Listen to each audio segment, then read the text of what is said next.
ជាដំបងអរគុណដល់បងស្រីជាមុនសិនដែលតែតាមដានទស្សនាវីដេអូរបស់បងអូនទាំងពីរនាក់កុំភ័យបងរឿងវីដេអូធ្វើម្ហូបខ្ញុំនឹងចេញវីដេអូថ្មីរាល់ថ្ងៃតែម្ដងតែសម្រាប់ថ្ងៃនេះមកចេញពីវិធីធ្វើនំប៉័ងសាច់ជូនបងមួយដែលនៅថៃគាត់សំណូមពរមកច្រើនមែនតើឲ្យម៉ែកូនបឺតនឹងចេញពីវិធីធ្វើនំប៉័ងសាច់ជូនផងព្រោះថាគាត់ទិញគេហូបនៅថៃនឹងទិញមកហូបមិនដែលឆ្ងាញ់សម្រាប់ម៉ែកូនបឺតមានវិធីធ្វើពិសេសឲ្យមកពីណាអស់ចាមកពីណាទេបងយើងអ្នកខ្ទះឲ្យដាក់ខ្លាញ់ក្តៅយើងដំខ្ទឹមអ្នកទាំងសម្បកតែម្ដងខ្ទឹមនោះប្រហែលជា4-5 កពឹសឲ្យមកអ្នកគ្នាយើងរំលីងវាឲ្យឈ្ងុយហើយដាក់ផ្កាចានចូលរំលីងជាមួយគ្នារំលីងឡើងឈ្ងុយហើយចាំយើងដាក់ម្ទេសក្រៀមរំលីងជាមួយយើងរំលីងគ្រឿងនឹងឡើងឈ្ងុយហើយចាំយើងដាក់ស្ករក្រហមចូលអត់ស្ករក្រហមប្រើស្ករសក៏បានដាក់2 ទៅ 3 ខាំតាមចំណង់ចំណូលចិត្តរបស់បងនេះខ្ញុំដាក់ចំនួន2ខាំបន្តមកទៀតយើងដាក់គល់ខ្ទឹមចូលរំលីងគ្រឿងឡើងឈ្ងុយហើយចាំយើងយកសាច់ជ្រូក3ជាន់នឹងយកមកដាក់រំលីងឲ្យចូលគ្រឿងជាមួយគ្នាហើយ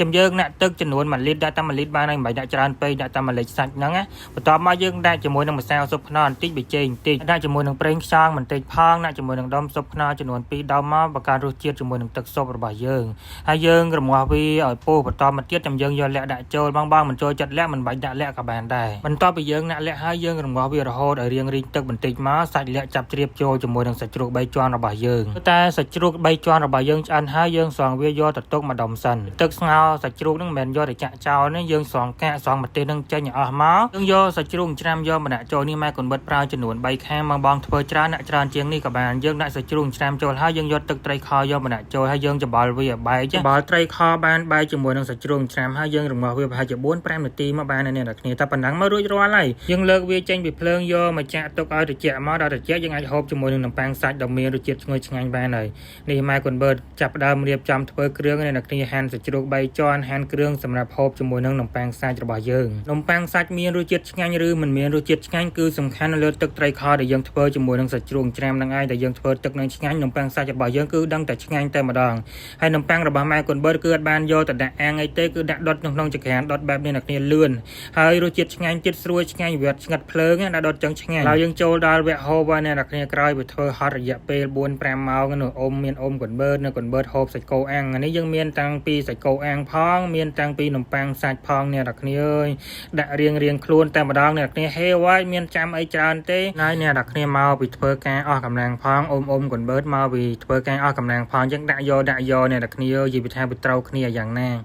ជ្រក់ល្ហុងផងសាច់គោអាំងផងនំប៉័ងសាច់ផងទឹកត្រីខនេះក៏វាមានរសជាតិឆ្ងាញ់ទៀតឆ្ងាញ់យកមែនតើអ្នកគ្នាមើលតែមាត់ហូបដឹងហើយអ្នកគ្នានឹងជាតិមកហើយណាមួយយើងខានហូបយូរទៀតណាដោយសារយើងធ្វើការនៅថៃចឹងមិនងាយបានហូបទេតតែកំងនំប៉័ងមកពីខ្មែរយកមកធ្វើហូបខ្លួនឯងអញ្ចឹងឯងបានហូបបើដើររត់ទិញគេមកហូបមិនដែលឆ្ងាញ់ទេអ្នកគ្នាធ្វើខ្លួនឯងអញ្ចឹងយើងមិនខ្មេះគ្រឿងអ្នកគ្រឿងឲ្យច្រើននៅកូនបឺតពីសើចហូបនំប៉័ងសាច់ជាមួយនឹងសាច់គោអ្នកទាំងគ្នាមកបងអីហូបជុំគ្នាជាមួយខ្ញុំហើយសិនឲ្យបងណាមើលវីដេអូនេះមិនយល់ត្រង់ចំណុចណាវិធីធ្វើទឹកត្រីខជាមួយនឹងសាច់ជ្រូកច្រាំណាបើសិនជាបងមើលមិនយល់អីត្រង់ចំណុចណាបងអាចខមមិនសួរនៅខាងក្រោមវីដេអូនេះបានខ្ញុំរីករាយនឹងឆ្លើយតបសំណួរបងគ្រប់សំណួរតែម្ដងហើយក៏អរគុណច្រើនទៅដល់បងអ្នកគ្នាដែលតែងតាមដានទស្សនាវីដេអូរបស់ពួកខ្ញុំទាំងពីរអ្នករហូតអ្នកគ្នាអរគុណច្រើនមែនតើហើយនិយាយពីថានេះនំប៉័ងសាច់នេះគឺឆ្ងាញ់មែនតើអ្នកទាំងអស់គ្នាដោយសារយើងធ្វើត្រូវគ្រឿងវារសជាតិឆ្ងាញ់មែនតើណាមួយយើងខានហូបយូរផងអរគុណទៅដល់បងអ្នកគ្នាជួបគ្នានៅវីដេអូក្រោយទៀតអរគុណជម្រាបលាបាយ